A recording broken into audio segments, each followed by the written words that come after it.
రాష్ట్రంలో గ్యాస్ కొరత క్రమంగా తొలగుతోందని మంత్రి నాదెండ్ల మనోహర్ తెలిపారు. మార్చి 2వ వారంలో రోజుకు 5 లక్షల వరకు పెరిగిన బుకింగ్స్ ఏప్రిల్ 2 నాటికి 2.97 లక్షలకు తగ్గాయని వివరించారు. ఇప్పటికే 2,52,520 డెలివరీలు పూర్తి చేశామని, అంతర్జాతీయ పరిస్థితులు చక్కబడుతున్న నేపథ్యంలో ఈ వారంలో డెలివరీలను పూర్తి చేస్తామని స్పష్టం చేశారు. నిడదవోలులో ఆయన పర్యాటక శాఖ మంత్రి కందుల దుర్గేష్ తో కలిసి మీడియాతో మాట్లాడుతూ రేపటి నుంచి రబీ ధాన్యం సేకరణ ప్రారంభిస్తామని, 23 లక్షల మెట్రిక్ టన్నుల ధాన్యం సేకరించాలని లక్ష్యంగా పెట్టుకున్నామన్నారు. రైతు ఖాతాల్లో 48 గంటల్లోనే నగదు జమ చేస్తామని, దళారులను నమ్మి మోసపోవద్దని విజ్ఞప్తి చేశారు. నిడదవోలులో జనసేన పార్టీకి చెందిన మంత్రులు నాదెండ్ల మనోహర్, కందుల దుర్గేష్ పరస్పరం పొగుడుకోవడం ఆసక్తికర చర్చగా దారితీస్తోంది. ధాన్యం కొనుగోలు, గ్యాస్ సరఫరా, నిత్యావసర వస్తువుల సరఫరాలో వినూత్న మార్పులు తీసుకొచ్చిన మంత్రిగా నాదెండ్ల మనోహర్ పేరు గడించారని మంత్రి దుర్గేష్ ప్రశంసించారు. నిడదవోలులో పత్రికా సమావేశం నిర్వహించి రైతాంగానికి సంబంధించిన అంశాలపై ప్రధాన అంశాలు వివరించడం సంతోషకరమన్నారు. నిడదవోలు ప్రజానీకం తరపున సాదర స్వాగతం పలికారు. మంత్రి దుర్గేష్ తో తనకు 2 దశాబ్దాల సాన్నిహిత్యం ఉందని, నిడదవోలు ప్రాంత అభివృద్ధికి మంత్రి దుర్గేష్ అహర్నిశలు కృషి చేస్తామని మంత్రి నాదెండ్ల మనోహర్ కొనియాడారు. గతంలో ఇరువురం కలిసి అనేక ప్రజా సమస్యలపై పోరాటం చేశామన్నారు. గతంలో మంత్రి దుర్గేష్ తూర్పుగోదావరి జిల్లా అధ్యక్షుడుగా అనేక పోరాటాలు చేసి ప్రజల కోసం మంచి పనులు చేశారన్నారు. తాము అధికారంలో లేని సమయంలో కూడా నాటి ప్రభుత్వంపై రైతాంగ సమస్యల సుదీర్ఘ పోరాటం చేశామని ఈ సందర్భంగా మంత్రి నాదెండ్ల మనోహర్ గుర్తు చేశారు. రాజమహేంద్రవరంలో ప్రాణాంతకంగా మారిన పాల కల్తీ వ్యవహారంలో పాల నమూనాల పరిశీలన కొనసాగుతోంది. ఫిబ్రవరిలో వెలుగులోకి వచ్చిన పాల కల్తీ ఘటనలో దాదాపు 17 మంది మరణించగా మరో 3 ఇప్పటికీ ఆసుపత్రిలో చికిత్స పొందుతున్నారు. పాల కల్తీని నిరోధించేందుకు అధికారులు 190 పాల నమూనాలను సేకరించి వాటిని పరిశీలించగా 9 నమూనాల్లో కల్తీ ఉన్నట్లు వెల్లడైంది. పాలలో డిటర్జెంట్, యూరియా, పిండి పదార్థాలు కలిపినట్టు నిర్ధారించారు. మహారాష్ట్రలోని నాసిక్ జిల్లాలో ఘోర ప్రమాదం జరిగింది. ఓ ఎర్టిగా కారు బావిలోకి దూసుకెళ్లడంతో ఒకే కుటుంబానికి చెందిన 6 చిన్నారులతో సహా 9 మంది మరణించారు. డ్రైవర్ వాహనంపై నియంత్రణ కోల్పోవడం వల్ల ప్రమాదం జరిగినట్టు తెలుస్తోంది.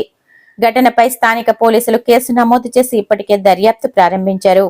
నాసిక్ జిల్లాలోని దిండోరి తాలూకా శివాజీనగర్ ప్రాంతంలో జరిగిన ఒక ఫంక్షన్ కు హాజరైన కుటుంబం తిరిగి రాత్రి ఇంటికి వెళ్తుండగా ఈ దుర్ఘటన జరిగింది.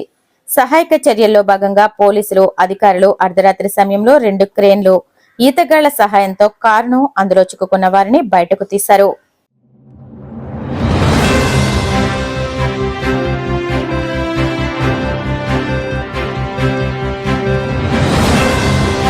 నమస్కారం. సిసిసి డిజిటల్ 230 PM న్యూస్ కు స్వాగతం. ముందుగా ముఖ్యాంశాలు. అమరావతికి పార్లమెంట్ గ్రీన్ సిగ్నల్ ఇవ్వడంతో జగన్ మైండ్ పనిచేయడం లేదు, తీవ్ర స్థాయిలో విమర్శలు గుప్పించిన మంత్రి సవిత. అమరావతికి చట్టబద్ధత కల్పించడంపై ఆనందం వ్యక్తం చేసిన శాసనమండలి మాజీ చైర్మన్ షరీఫ్. చంద్రబాబు నమ్మకాన్ని నిలబెట్టానంటూ భావోద్వేగం. రాజకీయ పరిజ్ఞానం లేని జగన్ తన మాటలతో ప్రజలను మోసగించారు. సత్తెనపల్లి ఎమ్మెల్యే కన్నా లక్ష్మీనారాయణ ఫైర్. విద్యాశాఖ మంత్రి లోకేష్ నిర్లక్ష్యంతో సంక్షేమ హాస్టళ్లు సంక్షోభ కేంద్రాలుగా మారుతున్నాయి. వైసీపీ విద్యార్థి విభాగం రాష్ట్ర వర్కింగ్ ప్రెసిడెంట్ రవిచంద్ర విమర్శలు. రాజ్యసభలో అమరావతి బిల్లుకు ఆమోదం లభించడంతో మంత్రి సవిత నేతృత్వంలో శ్రీ సత్యసాయి జిల్లా పెనుకొండలో ఘనంగా సంబరాలు జరుపుకున్నారు. ఈ సందర్భంగా ఆమె పట్టణ ప్రజలను, కూటమి నాయకులను, కార్యకర్తలను ఉద్దేశించి మాట్లాడారు. అమరావతికి పార్లమెంట్ గ్రీన్ సిగ్నల్ ఇవ్వడంతో జగన్ మైండ్ పనిచేయడం లేదన్నారు. నిన్నటి వరకు 3 ముక్కలాట ఆడిన జగన్ నేడు మావిగన్ అంటూ పిచ్చి ప్రలాపన చేస్తున్నాడని మండిపడ్డారు. పిచ్చోడి చేతికి అధికారం ఇస్తే ఏం జరిగిందో ప్రజలందరూ గమనించారని, భవిష్యత్తులో జగన్కు ప్రజలు అధికారం ఇవ్వడం కల్లని అన్నారు. శ్రీ ముఖ్యమంత్రి చంద్రబాబు నాయుడు గారు, నవ్యాంధ్రప్రదేశ్ తొలి ముఖ్యమంత్రి చంద్రబాబు నాయుడు గారు మరి రాష్ట్రం ఏర్పడినప్పుడు ఈ భావితరాల భవిష్యత్తు కోసం ఒక మంచి రాజధాని ఉండాలి, ఆ రాజధాని వల్ల భావితరాలకు పునాదులు కావాలని గొప్ప సంకల్పంతో మరి 14-19లో మరి అసెంబ్లీ సాక్షిగా మరి అందరి మేధావులు, యువత, మరి మహిళలు, మరి ప్రతిపక్షంలో ఉన్నవారి సూచనలు, సలహాలు మేరకు అసెంబ్లీ సాక్షిగా మనం మన ఆంధ్రప్రదేశ్ రాజధాని అమరావతిని నిర్ణయించుకొని మరి అన్ని ప్రాంతాల నుంచి, అన్ని పుణ్య నదుల నుంచి, మరి పుణ్యభూమి నుంచి, మరి భూమి, మరి మట్టి, మరి నీరు, అన్నీ మన ప్రతి గ్రామం నుంచి తీసుకొచ్చి మరి స్వయాన ప్రధానమంత్రి గారితో శంకుస్థాపన చేయడం జరిగిందనే విషయం మనందరికీ తెలుసు. మరి ఆ రోజు ప్రతిపక్ష నేతగా ఉన్న జగన్మోహన్ రెడ్డి గారు నేను కూడా అమరావతి రాజధాని అని చెప్పుకోవడం, ప్రజల సొమ్ముతో దోచుకున్న డబ్బు ఉంది, ఆ డబ్బుతో నేను ఒక పెద్ద బంగ్లా కూడా నేను కట్టుకున్నాను, చంద్రబాబు నాయుడు గారికి ఉండడానికి ఇల్లు కూడా లేదని ఆ రోజు జగన్మోహన్ రెడ్డి గారు చెప్పటం, 2019 ఎన్నికల ప్రచారంలో కూడా వారి నాయకులందరూ అమరావతి రాజధాని అని చెప్పి ఓటేయించుకున్న తర్వాత మరి ముఖ్యమంత్రిగా ప్రమాణ స్వీకారం చేసిన తర్వాత జగన్మోహన్ రెడ్డి గారు 3 ముక్కలాట ఆడి ఈ రాష్ట్రాన్ని భయభ్రాంతులు చేసి భ్రష్టు పెట్టించటం, భావితరాల భవిష్యత్తుని సర్వనాశనం చేశాడన్న విషయం మనందరికీ తెలుసు. ఆ రోజు అధికారంలో ఉన్నప్పుడు అదే మాటే అన్నాం, అమరావతి రాజధాని అన్నాం. ప్రతిపక్షంలో ఉన్నప్పుడు కూడా రాజధాని అమరావతి అన్నాం. ఈ రోజు కూడా మాట నిలబెట్టుకున్న ముఖ్యమంత్రి, కూటమి ప్రభుత్వం, మాన్యశ్రీ ముఖ్యమంత్రి చంద్రబాబు నాయుడు గారు, డిప్యూటీ సీఎం పవన్ కళ్యాణ్ గారు, మరి మన నారా లోకేష్ బాబు గారు అన్న విషయం మీ అందరికీ తెలియజేస్తున్నాం. మరి అధికారంలోకి వచ్చిన తర్వాత మరి కొంతమంది దుష్ట శక్తులు అంబేద్కర్ రాజ్యాంగం వద్దు, మాకు రాజారెడ్డి రాజ్యాంగమే కావాలి, 5 సంవత్సరాలు 19లో ఒక్క అవకాశం అని చెప్పి ఒక పిచ్చోడికి రాయిస్తే ఆ పిచ్చోడు ఏం చేశాడో 5 ఏళ్ళు మనం చూసాం. మరి మళ్ళీ అధికారం ప్రజలందరూ పిచ్చోడికి బుద్ధి చెప్పి 11 సీట్లకే పరిమితం చేశారు. మరి అధికారంలోకి మేము కూటమి ప్రభుత్వం వచ్చిన తర్వాత రాజధాని పనులు శతవేగంగా మరి పనులు కూడా మొదలుపెట్టాం. మరి ఇది చట్టబద్ధంగా చేయాలి, పెట్టుబడిదారులను బెదిరిస్తారు, అధికారులను బెదిరిస్తాడు, యువతను బెదిరిస్తాడు.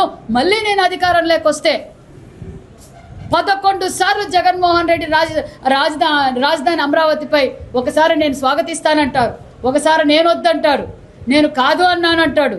మరి సజ్జల రామకృష్ణారెడ్డి ఒక మాట అంటారు, వారి పార్ట్నర్ ఆ నలుగురు కూడా ఒక్కొక్క మాటగా మరి భావితరాలతో ఆడుకున్నారు. మరి మొన్నటి రోజున ఏ మాత్రం చిత్తశుద్ధి ఉన్నా, ఏ మాత్రం ఆంధ్రప్రదేశ్ పైన ఆయనకి బాధ్యత ఉన్నా మరి అసెంబ్లీలో చట్టబద్ధంగా మేము తీర్మానం చేయటానికి కూడా మరి నిర్ణయం తీసుకున్నప్పుడు మరి జగన్మోహన్ రెడ్డి పార్టీని కూడా పిలవడం జరిగిందనే విషయం కూడా మీకు అందరికీ తెలియజేస్తున్నాం.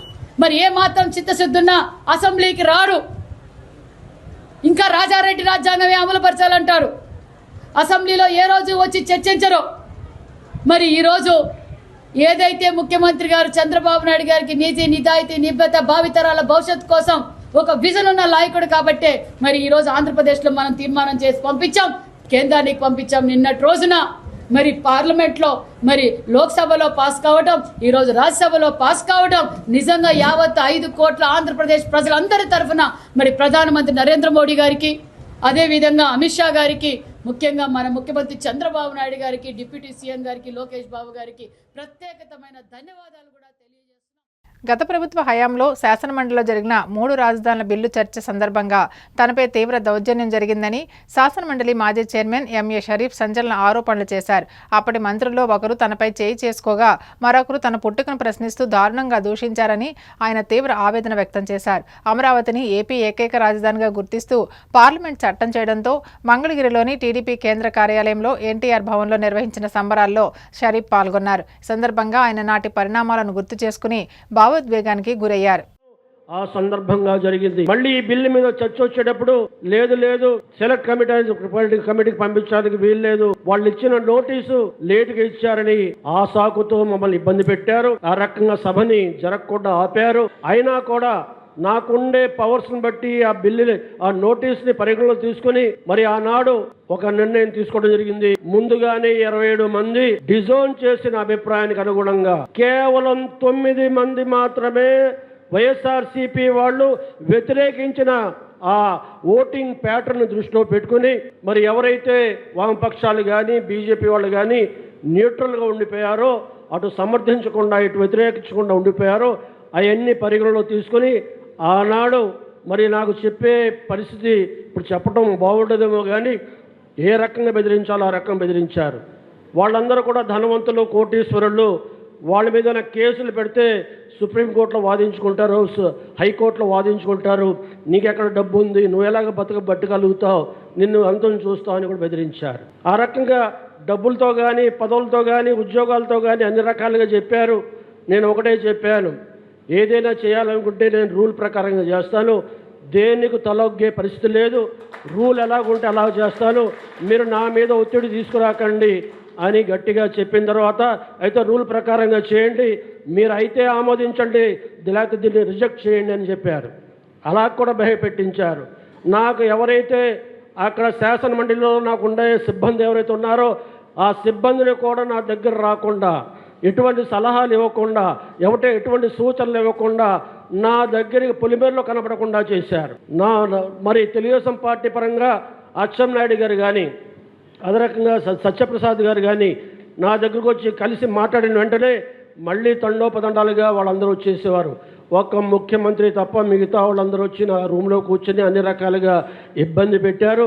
అయినా కూడా అల్లా దయ వల్ల నమాజ్ చదువుకుని అల్లాహని ప్రార్థించుకొని అల్లా సత్యం వైపు ఉండే రకంగా నా కాళ్ళని నిలకడ చేయి, సత్యం వైపు నేను తీర్పు చెప్పే రకంగా నిర్ణయం తీసుకున్నాను. నన్ను ఆ బలపరచు, ఆ ధైర్యాన్ని ప్రసాదించమని నమాజ్ చేసుకుని ఆనాడు కూర్చొని ఆ రకమైన నిర్ణయం తీసుకోవడం జరిగింది. అయితే ఆ నిర్ణయం తీసుకున్న వెంటనే ఏ రకంగా ప్రవర్తించారో ఆ రోజు కనుక విజువల్స్ ఉంటే ఈ వైఎస్ఆర్సీపీ పార్టీని ఎవరు కూడా నమ్మేవాళ్ళు కాదు. కుర్చీల మీద ఎక్కారు, బెంచీల మీద ఎక్కారు, నా టేబుల్ దగ్గరకు వచ్చారు, నానా మాటలు చెప్పారు, ఏకవచనంతో మాట్లాడారు, తిట్టారు. నేను బయటికి వచ్చేటప్పుడు మరి బచ్చుల అర్జునుడు పాపం, అదే రకంగా మన అశోక్ బాబు గారు వీళ్ళందరూ నాకు తోడుగా వచ్చి బయటికి వెళ్ళడానికి కూడా అవకాశం లేకుండా వచ్చేటప్పుడు, నన్ను బయటికి వెళ్ళేటప్పుడు ఎవరైతే ఒక మంత్రి ఉన్నారో ఆయన మంత్రి నా కులం పేరుతో కాకుండా నా పుట్టుక మీద కూడా ఆయన మరి మాట్లాడటం కాదు, నా గుండెల మీద చేతులతో కొట్టాడు.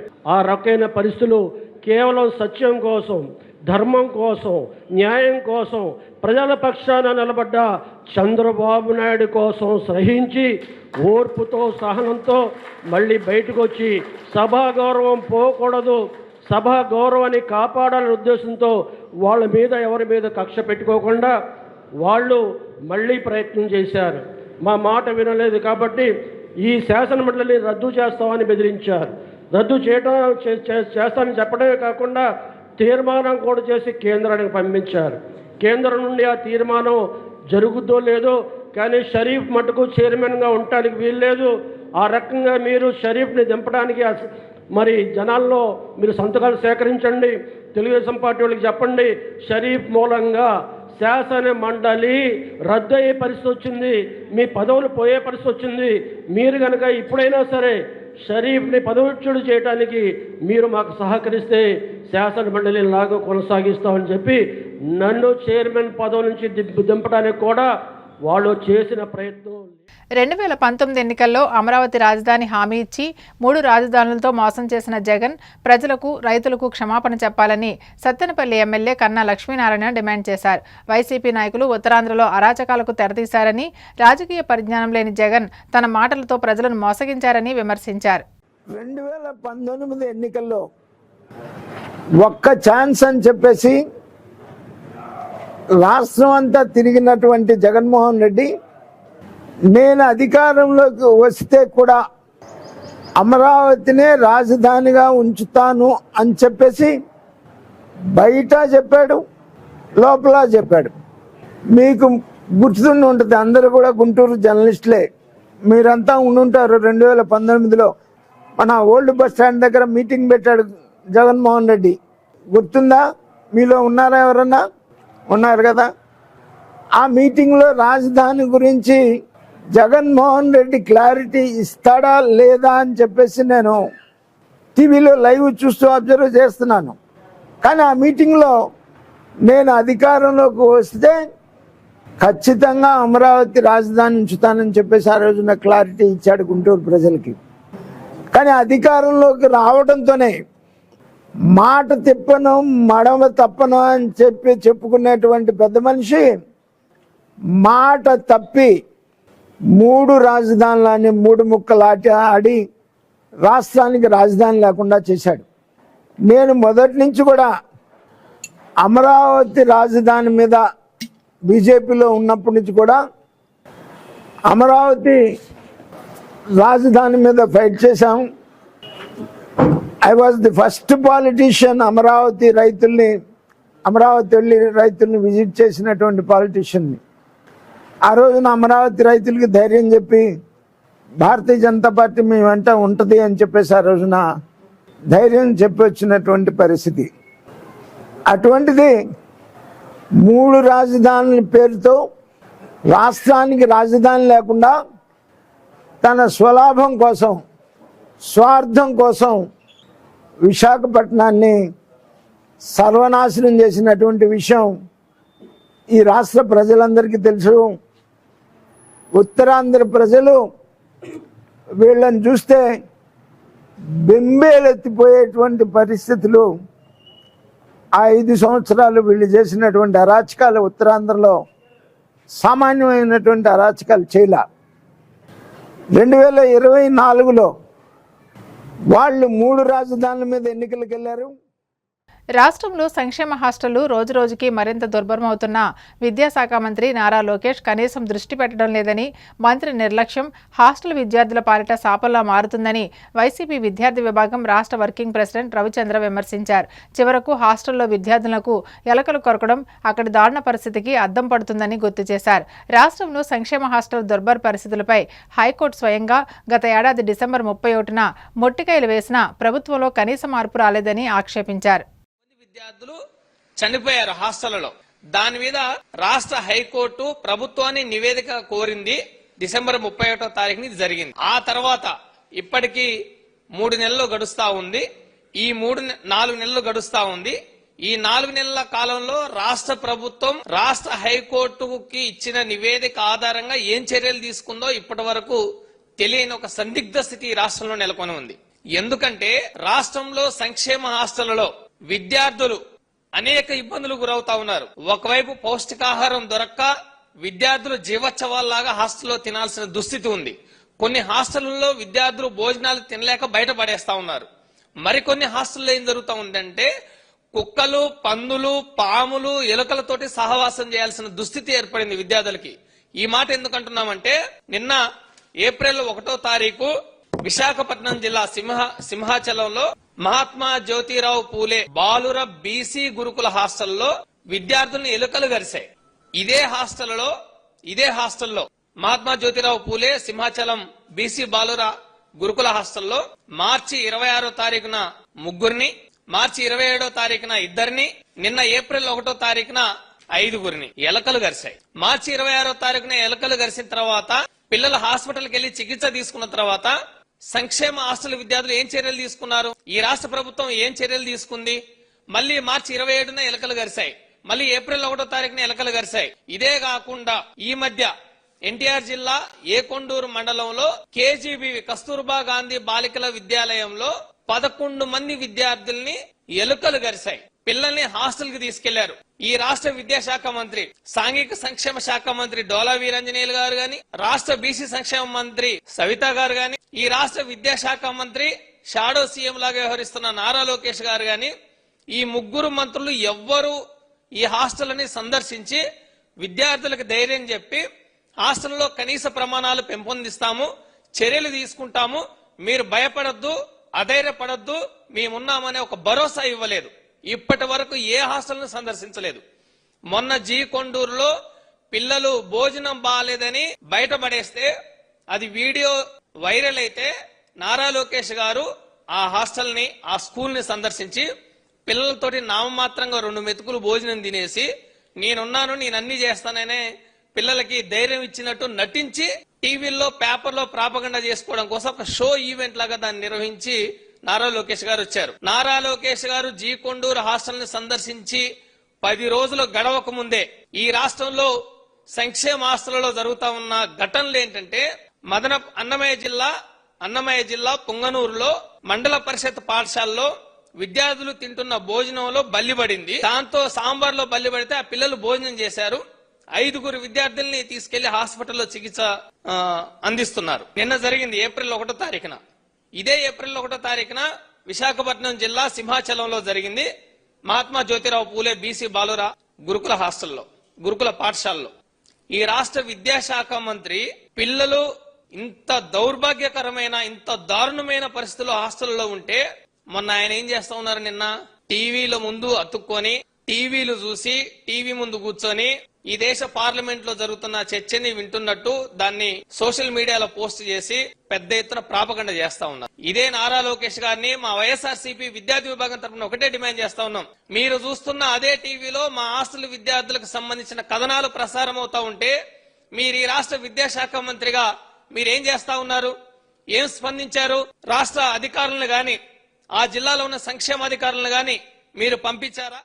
ఆంధ్రప్రదేశ్ రాష్ట్ర శాశ్వత రాజధానిగా అమరావతికి చట్టబద్ధత గుర్తింపు లభించిన సందర్భంగా జిల్లా వ్యాప్తంగా గురువారం ఆనందోత్సాహాల మధ్య ఘనంగా వేడుకలు నిర్వహించారు. ఈ సందర్భంగా భీమవరం జువ్వలపాలెం రోడ్లోని అల్లూరి సీతారామరాజు స్మృతి వనం వద్ద నిర్వహించిన కార్యక్రమంలో జిల్లా కలెక్టర్ చదలవాడ నాగరాణి పాల్గొన్నారు.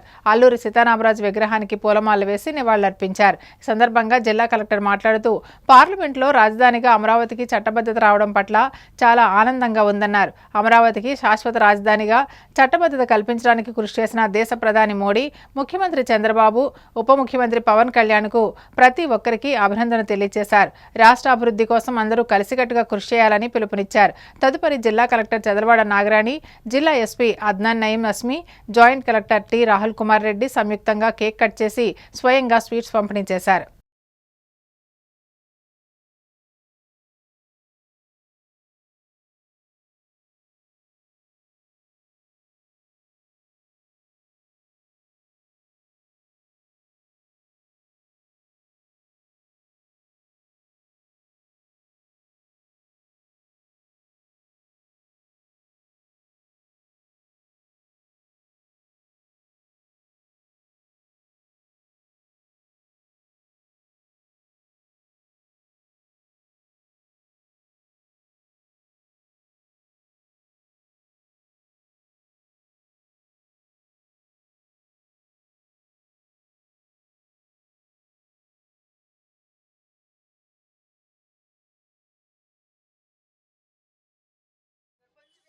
ఉన్న ఆంధ్రులకి, దేశవ్యాప్తంగా ఉన్న ఆంధ్రులకి, మరి ముఖ్యంగా మన ఆంధ్ర రాష్ట్రం ఉన్న ప్రతి ఒక్క ఆంధ్ర పౌరుడికి ఎంతో గర్వించే రోజు, ఆనందపడే రోజు. ఎన్నో సంవత్సరాలుగా పడుతున్న బాధ, చీకటి అంతా మాయమై వెలుగులు నిండిన రోజు. అమరావతి మన ఆంధ్రప్రదేశ్ క్యాపిటల్ అని చెప్పేసి పార్లమెంట్ లో బిల్ పాస్ అయింది. ప్రతి ఒక్క ఆంధ్ర పౌరుడు కూడా చాలా సంతోషంగా సెలబ్రేట్ చేసుకుంటున్నారు. ఈ కళను సాకారం చేసిన మన గౌరవ ప్రధానమంత్రి గారు మోడీ గారికి ధన్యవాదాలు తెలియజేసుకుంటున్నాను. అలాగే మన డిప్యూటీ సీఎం గారు పవన్ కళ్యాణ్ గారికి కూడా అందరి తరపున కృతజ్ఞతలు తెలియజేసుకుంటాను. నిరంతర సారథి మన గౌరవ ముఖ్యమంత్రి గారు అమరావతిని సాధించడంలో వారు చేసిన కృషికి వారికి కూడా ప్రజలందరి తరపున కృతజ్ఞతలు తెలియజేసుకుంటున్నాను. అయితే అనుకోవచ్చు, కేవలం పార్లమెంట్ లో యాక్ట్ పాస్ అయితేనే ఇంత సెలబ్రేట్ చేసుకోవాలా అంటే, ఎందుకు చేసుకోవాలి అనేది మన రాష్ట్రంలో ఉన్న ప్రతి ఒక్కరికి తెలుసు. గుంటూరులో అక్కడ రాజధానికి భూములు ఇచ్చిన రైతులు ఏ విధంగా కష్టాలు అనుభవించారు, వారి త్యాగాన్ని గుర్తించిపోగా వారి పడ్డ కష్టాలకి ఈ రోజు వెలుగు నింపుకోవడం, కష్టాల నుంచి తొలగి ఒక వెలుగులోకి మనం అందరూ పయనించడం ఒక చాలా సంతోషదగ్గ విషయం. హైదరాబాద్ 2014లో రెండు రాష్ట్రాలు మనం ఆంధ్రప్రదేశ్, తెలంగాణ విడిపోయిన తర్వాత అందరూ కూడా ఒక మంచి క్యాపిటల్ హైదరాబాద్ ని కోల్పోయామని చెప్పేసి బాధపడడం జరిగింది. అలాంటి సందర్భంలో కొత్తగా ఏర్పడిన ఆంధ్ర రాష్ట్రానికి చాలా ఇబ్బందులు ఉన్నా, ఆర్థికంగా చాలా సమస్యలు ఉన్నప్పటికీ కూడా వాటిలన్నిటిని ఒకటికొకటిగా అధిగమించుకుంటూ వెళ్తూ మనకి ఒక మంచి రాజధాని ఉండాలి.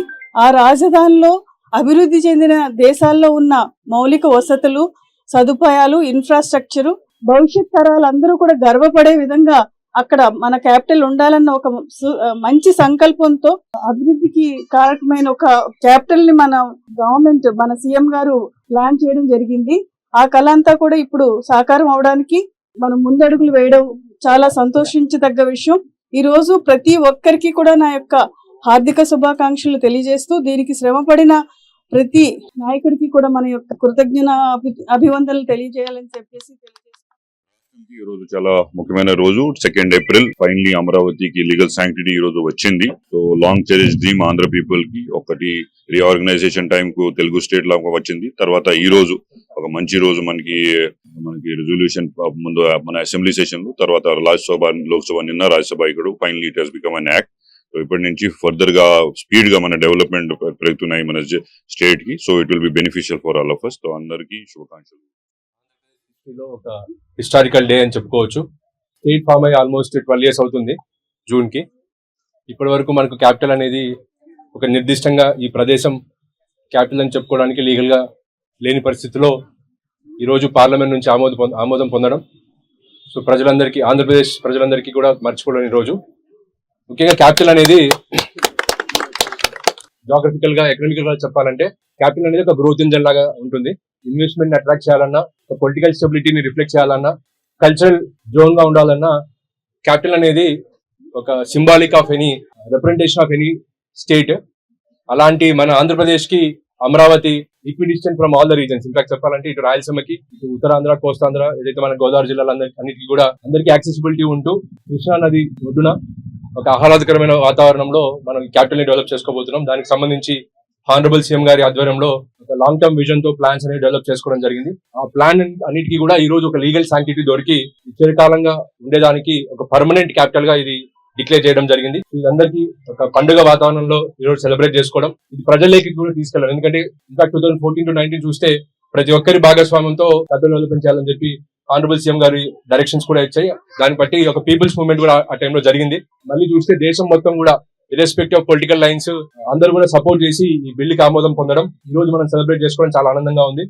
ఇంకా రాబోయే ఫ్యూచర్ లో కూడా ఈ క్యాపిటల్ డెవలప్మెంట్ లో ప్రజలందరూ కూడా పార్టిసిపేట్ చేస్తూ అమరావతి అనేది ఒక కల్చరల్ హబ్ గా, ఒక గ్రోత్ ఇంజన్ గా తయారవుతూ ఆంధ్రప్రదేశ్ 2047 ఏదైతే వికసిత్ భారత్, అదే విధంగా స్వర్ణాంధ్రప్రదేశ్ కి ఇది దోహదపడుతుందని చెప్తూ ఈ సందర్భంగా విచ్చేసిన ప్రతి ఒక్కరికి కూడా మనం ఇది పండుగలాగా సెలబ్రేట్ చేసుకుంటూ పిల్లలకి, పెద్దలకి, మన నైబర్హుడ్ లో ఉన్న ప్రతి ఒక్కరికి కూడా ఈ మెసేజ్ ని అందజేస్తూ అమరావతి డెవలప్మెంట్ లో మనం కూడా పాత్ర వహించాలని ఒక రాజధాని అని మన భారత ప్రభుత్వం, అంటే రాష్ట్ర ప్రభుత్వం కాకుండా భారత ప్రభుత్వం కూడా మన పార్లమెంట్ లోనే, లోక్సభ, రాజ్యసభలో కూడా ఆమోదం పొంది చిరస్థాయిగా ఆంధ్రప్రదేశ్ కి అమరావతిని రాజధానిగా చేసినందుకు ముఖ్యంగా మన ప్రధాని మోడీ గారికి, లోక సభ్యులందరికీ కూడా, మన ముఖ్యమంత్రి చంద్రబాబు నాయుడు గారికి, అలాగే పవన్ కళ్యాణ్ గారికి, లోకేష్ గారికి ఎంతో ధన్యవాదాలు. ఎందుకంటే 12 సంవత్సరాల నుంచి ఈ కార్యక్రమం విజృంభంగా జరుగుతున్నది. ఎంతో మహిళలు అమరావతిలో ఎంతో త్యాగం చేసినటువంటి ఈ మహిళల యొక్క ఆంధ్రప్రదేశ్గా నేను ఎంతో సంతోషం. ఎందుకంటే వాళ్ళు చూస్తున్న ప్రతిరోజు ఎంతో శ్రమపడి ఈ రాజధాని తెచ్చినందుకు ఆ గోదావరి జిల్లా, గుంటూరు జిల్లా వాళ్ళందరికీ కూడా, రాష్ట్ర ప్రజలందరికీ కూడా ధన్యవాదాలు. ఏలూరు జిల్లా భీమడోలు మండలం సూరప్పగూడెం గ్రామంలో శ్రీ పార్వతీ సమేత ఐశ్వరేశ్వర స్వామి ఆలయ శంకుస్థాపన మహోత్సవం శుక్రవారం అత్యంత వైభవంగా జరిగింది. భక్తుల శివనామ స్మరణల మధ్య ఆలయ శంకుస్థాపన ప్రాంగణం ఆధ్యాత్మిక కాంతులతో మెరిసింది. దాతల సహకారంతో సుమారు 1 కోటి వ్యయంతో నిర్మించనున్న ఈ ఆలయ నిర్మాణం గ్రామానికి ఆధ్యాత్మిక కేంద్రంగా నిలుస్తుందనే విశ్వాసం వ్యక్తమవుతుంది. వేద పండితులు అల్లవరపు సుబ్రహ్మణ్య దీక్షితుల బృందం ఆధ్వర్యంలో 108 మంది దంపతులతో శాస్త్రోక్తంగా శంకుస్థాపన, కలశ స్థాపన, వాస్తు పూజ, శాంతి హోమం శాస్త్రోక్తంగా నిర్వహించారు. పూజా కార్యక్రమాల అనంతరం విశేష పూజలు చేసిన యంత్రాన్ని ప్రతిష్ఠించి వివిధ క్రతువులతో తంతు పూర్తి చేశారు. ఈ సందర్భంగా కాశీ నుంచి విచ్చేసిన పూజ్య శ్రీ విశ్వానంద స్వామీజీ ఆలయ మహత్యాన్ని వివరించారు. మా శిష్యులు సంకల్పమే ఈరోజు ఈ ఐశ్వర్యాంబిక గుడి నిర్మాణ కార్యక్రమం చేపడం జరిగింది. మీ అందరూ ఎన్నో గుళ్ళకి వెళ్ళి ఉంటారు, ఎన్నో దర్శనాలు చేసుంటారు. కానీ ఈ రోజు మనం ప్రతిష్ఠ చేసిన స్వామి యొక్క అనుగ్రహాన్ని మీరందరూ పొందాలని, అలాగే ఈ గుడి యొక్క ఇంకో ప్రత్యేకత కూడా ఉంది నాన్న. నవగ్రహ స్వరూపంలో నవరత్న సమిత శివలింగ ప్రతిష్ఠ కూడా ఈ శివాలయంలో ప్రతిష్ఠ చేయడం జరుగుతోంది. ఆ ప్రతిష్ఠా మహోత్సవంలో కూడా మీ అందరూ పాల్గొని మీకున్న నవగ్రహ దోషాలని, అలాగే మీకు ఐశ్వర్యము అంటే ధనం ఒకటే కాదు నాన్న, ఆరోగ్యాన్ని, అలాగే సంపదని, వివాహ సంబంధించిన ఎటువంటి దోషాలైనా పరిపూర్ణంగా తొలగించగల మహా అనుగ్రహమైన ఈశ్వరుడే ఈశ్వరుడు. ఆ ఈశ్వరుడి యొక్క అనుగ్రహాన్ని ఈ సూరప్పగూడెం ప్రజలందరూ కూడా పొందాలని ఆ సిద్ధేశ్వరి పూర్వక ఆశీస్సులు ఇస్తున్నాం. మంగళాశాసనం. వార్తలు ముగించే ముందు ముఖ్యాంశాలు మరోసారి. అమరావతికి పార్లమెంట్ గ్రీన్ సిగ్నల్ ఇవ్వడంతో జగన్ మైండ్ పనిచేయడం లేదు, తీవ్ర స్థాయిలో విమర్శలు గుప్పించిన మంత్రి సవిత. అమరావతికి చట్టబద్ధత కల్పించడంపై ఆనందం వ్యక్తం చేసిన శాసనమండలి మాజీ చైర్మన్ షరీఫ్. చంద్రబాబు నమ్మకాన్ని నిలబెట్టానంటూ భావోద్వేగం. రాజకీయ పరిజ్ఞానం లేని జగన్ తన మాటలతో ప్రజలను మోసగించారు. సత్తెనపల్లి ఎమ్మెల్యే కన్నా లక్ష్మీనారాయణ ఫైర్. విద్యాశాఖ మంత్రి లోకేష్ నిర్లక్ష్యంతో సంక్షేమ హాస్టళ్లు సంక్షోభ కేంద్రాలుగా మారుతున్నాయి. వైసీపీ విద్యార్థి విభాగం రాష్ట్ర వర్కింగ్ ప్రెసిడెంట్ రవిచంద్ర విమర్శలు. సిసిసి సమాప్తం. నమస్కారం.